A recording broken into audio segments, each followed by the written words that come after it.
Hey, what's going on? It's me, Greg Marshall, and I'm going to go ahead and explain to you how to create your customer acquisition strategy. So, what you have to do if you're going to try to figure out how much you should be spending on marketing, and if you're profitable, and what channels should you use, and things of that nature. First, you want to start off with what should you be doing when it comes to customer acquisition, and how much are you willing to pay. So, when it comes to how much you're willing to pay, you have to think about what is the lifetime value of a customer? So anytime that you're talking about building and growing a business, you have to know how much you're willing to spend to get the customer. But the way to figure that out is you first need to know how much that customer is worth. So for example, let's say your average customer spends, $1,200 a year with you, and maybe they stay for 2 years. So then your lifetime value of a customer would be $2,400. Now, once you do $2,400, the question you need to ask yourself is, how much am I willing to spend in order to make $2,400, given that the profit margin is the full $2,400?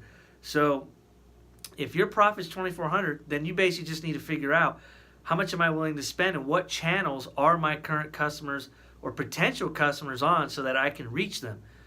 So an example would be like, if you have $2,400 lifetime value, you should be thinking about, all right, well, I'd be okay spending maybe $100 or $200 to acquire them. The next step would be, what channel should I be on in order to get them? Now, your clients might be on Facebook, they might be on Instagram, they might be on YouTube, they might be direct mail, they may be speaking live at events. Don't get too caught up on it has to be in a certain channel or in a certain way. Use any channel that's the most effective when it comes to knowing where your customers actually are at. Okay, so if it's live events, do that. If it's direct mail, do that. But figure out your numbers. Know your lifetime value of a customer, what they're worth, how much you're willing to spend. And then once you do that, your next job is to figure out how you can acquire the customer from the marketing channels that your customers are at.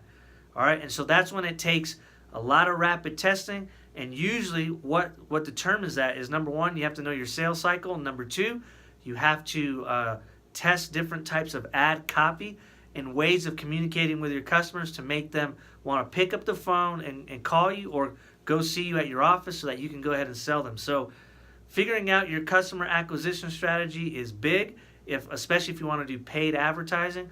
The mistake most business owners and brands make is they don't determine how much a customer's worth to them, lifetime value, and then they also don't determine how much they're willing to spend to acquire that customer, and then they also don't determine what their cash flow statement is as far as how much cash is coming in so you can sustain it and not kind of get your business in trouble with losing cash. So hopefully this video helps you when it comes to customer acquisition. Make sure that you're knowing your numbers and that you're looking at them on a day-to-day basis so you understand what your return on investment is, and you don't get your business in trouble. So hopefully this tip helped. If you ever have any questions, feel free to go ahead and send me a message. Like my page, follow it, share it, do whatever you need to do, and we'll talk to you later.